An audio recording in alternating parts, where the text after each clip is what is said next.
नवीनच लग्न होतं. लग्नाला काहीच दिवस झाले होते. पत्नी आरामासाठी माहेरी गेली होती. पण एकाचे 2 दिवस झाले आणि असं करता करता बराच कालावधी गेला. पत्नी सासरी का येत नाही या काळजीने पती तिला आणायला सासरी गेला. लग्न करूनही त्याला पत्नीचं सुख मिळत नव्हतं असं त्याला वाटत होतं. त्यावेळी तो पत्नीला जे पाहिजे ते देण्यास तयार झाला. त्यावेळी पत्नी पुन्हा सासरी येण्यासाठी निघाली. गेल्या अनेक दिवसांपासून माहेरी राहणारी पत्नी ज्या पतीच्या घरी आली तेव्हा पती खूपच आनंदात होता. त्या दिवशीची रात्र होते आणि तो पत्नीला उठवतो आणि तिच्यावर तुटून पडतो. पत्नीला वेदना होऊ लागतात. पण ज्या पद्धतीने पत्नी माहेरी एवढे दिवस राहिलेली असते त्यामुळे पती काही ऐकण्याच्या मूडमध्ये नसतो. पण पत्नीचा सततचा विरोध पाहता पतीला राग येतो आणि काही क्षणातच असं काही घडतं की ते पाहून सगळेच हादरतात. सातारा जिल्ह्यातील खंडाळा तालुक्यात विंग नावाचे गाव आहे. या गावातील मयुरेश कंसे नावाचा तरुण त्याचा बेकरीचा व्यवसाय चांगल्या प्रकारे चालवत होता आणि त्याचे लग्नाचे वय सुद्धा झाले होते. त्यामुळे मुलगा कमवता झाला की त्याचे हात पिवळे केले जातात. अगदी त्याच पद्धतीने मयुरेश कंसे याचं 2018 मध्ये मयुरी नावाच्या तरुणीशी लग्न झालं.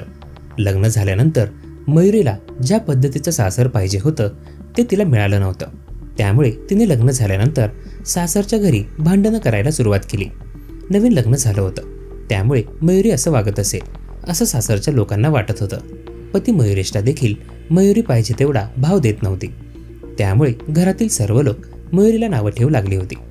पण जो काही वाद लग्नानंतर सुरू झाला होता तो वाद थांबत नव्हता. तो तर सतत वाढू लागला होता. 1 वर्षाचा कालावधी कसा तरी मयुरीने पार केला होता. त्यानंतर मयुरीमध्ये काहीतरी परिवर्तन होण्याची अपेक्षा सासरच्या लोकांना होती. पण वर्ष होऊन गेलं तरी मयुरीच्या स्वभावामध्ये कोणत्याही प्रकारचं परिवर्तन दिसून येत नव्हतं. ज्या मयुरेशची पत्नी म्हणून मयुरी आली होती त्याचा सुद्धा तिने मान ठेवला नव्हता. सुरुवातीला तिच्या मनात जे काही आहे ते ती स्पष्टपणे बोलत नव्हती. त्यामुळे वाद तर चालू होता. पण ती कशासाठी वाद करते हे कोणी समजून घेण्याचा प्रयत्न देखील केला नाही.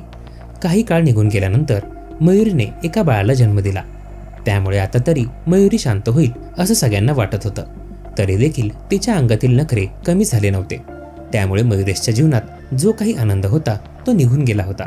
घरी यावं तर मयुरी वाद घालायची, बाहेर थांबावं तर कामाचा ताण. अशा मनस्थितीत काय करावं हे मयुरेशला समजत नव्हतं. आपल्या अडचणी कोणाला सांगाव्या असा प्रश्न त्याला पडला होता.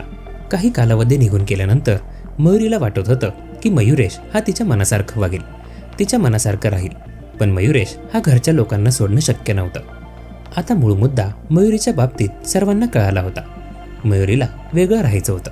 घरात फक्त पती, मुले आणि ती असावी असा काहीसा तिचा हट्ट होता.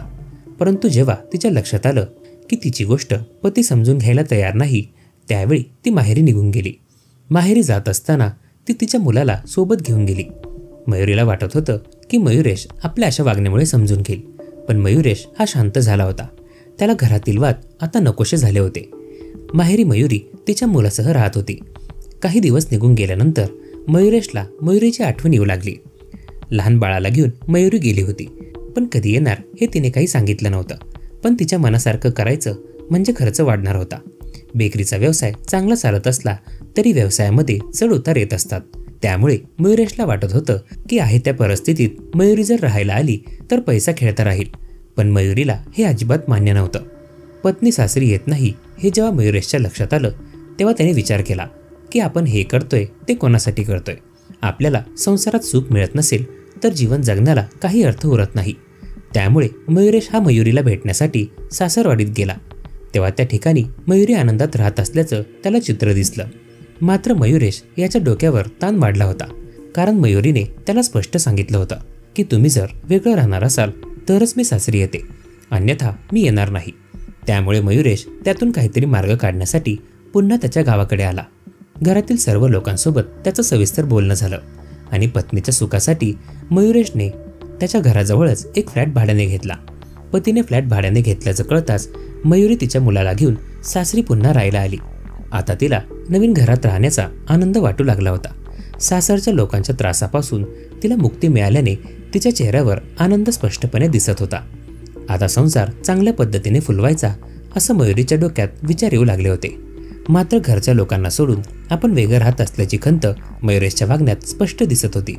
मयुरीने जर समजून घेतलं असतं तर सगळं व्यवस्थित झालं असतं. आणि आपण सगळे एकत्रित राहिलो असतो. पण मयुरी कोणत्याही परिस्थितीत काही समजून घेण्याच्या मानसिकतेत नव्हती.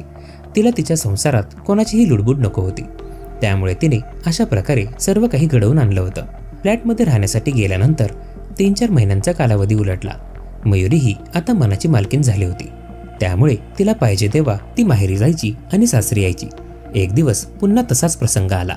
ज्या पद्धतीने लग्न झाल्यानंतर मयुरीने सासरच्या लोकांशी वाद घालायला सुरुवात केली होती, त्याच पद्धतीने पुन्हा ती मयुरेश बरोबर वाद करू लागली. दोघांच्या भांडणाचं कारण एकदम किरकोळ असायचं, पण घरातील जे काही वातावरण होतं ते नेहमी तणावात असायचं. त्याच्या रागात मयुरी माहेरी निघून जायची. राग शांत झाला की पुन्हा सासरी यायची. अशाच पद्धतीने तिचा हा खेळ चालू होता. काही दिवसांनंतर पत्नी माहेरी गेली आणि ती काही दिवसात परत आली. त्यावेळी मयुरेश पत्नी आली म्हणून आनंदी होता. 2 जानेवारी 2025चा दिवस. सूर्य मावळतीकडे जात होता आणि मयुरी तिच्या कामात व्यस्त होती. मयुरेश हा देखील बेकरी बंद करून घरी आला होता. बाहेरून आलेली मयुरीला मयुरेश पाहत होता. जो काही तिच्या मनावर ताण होता तो कमी झाल्याचं मयुरेशला वाटत होतं. रात्री सर्वांनी जेवण केलं आणि झोपी गेले.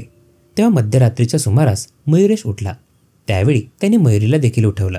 पण ज्या पद्धतीने मयुरीच्या मनात राग होता तो राग काही कमी झाला नव्हता. एवढे दिवस मयुरी माहेरी राहिली होती तरी देखील ती समजून घ्यायला तयार नाही. म्हणून त्यावेळी मयुरेशचा पारा चढला आणि काही क्षणात तो तिच्यावर तुटून पडला. त्याने तिच्या गळ्यात हात टाकला. ती ओरडण्याचा प्रयत्न करत होती, पण तिचा आवाज बाहेर कोणालाही ऐकू गेला नाही.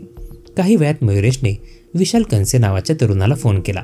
त्यावेळी त्याने सांगितले की मयुरी माहेरून आली आहे तरी ती समजून घेत नाही आणि ती आता खूपच बोलायला लागली आहे. त्यामुळे तिचा मी कार्यक्रम केला आहे. त्यानुसार विशाल कंसे याने मयुरेशचा भाऊ महेश कंसेला सोबत घेतलं आणि ते दोघे मयुरेश जिथं राहत होता त्या फ्लॅटच्या ठिकाणी पोहोचले. त्या ठिकाणी येऊन त्यांनी दरवाजात आवाज दिला आणि घरात प्रवेश केला. त्यावेळी मयुरीची हालचाल पूर्णपणे बंद झाली होती. त्यानंतर काही लोकांच्या मदतीने तिला कराडीतील रुग्णालयात नेण्यात आले. मात्र वैद्यकीय अधिकाऱ्यांनी तपासणी करून तिचा मृत्यू झाल्याचं सांगितलं. त्यानुसार विशाल कंसे यांच्या फिर्यादीवरून मयुरेश याच्यावर गुन्हा दाखल करण्यात आला. पोलीस उपाधीक्षक अमोल ठाकूर आणि पोलीस निरीक्षक महेंद्र जगताप यांनी घटनास्थळी भेट दिली आणि त्या ठिकाणीची पाहणी केली. त्यानंतर मयुरेशला अटक करण्यात आली. पतीने पत्नीच्या मनासारखे सर्व काही करण्याचा प्रयत्न केला तरी देखील पत्नी तिच्या हट्टाला पेटून राहिली आणि ती पतीला कधीही सुखी ठेवू शकली नाही. त्यामुळे पतीने अशा प्रकारचं टोकाचं पाऊल उचललं. त्यामुळे लग्न करण्यापूर्वी मुलगी घरात मिळून मिसळून राहणारी आहे का हे पाहणं सध्या गरजेचं आहे. जर पत्नी कोणत्याही परिस्थितीत साथ देत नसेल तर तिच्यापासून वेगळं होण्याचा पर्याय मयुरेशकडे होता. पण त्याने डोक्याने विचार न करता तो भावनेत वाहून गेला आणि हे सगळं कांड घडलं. पण या सगळ्या घटनेत एक मुलगा मात्र पोरका झाला.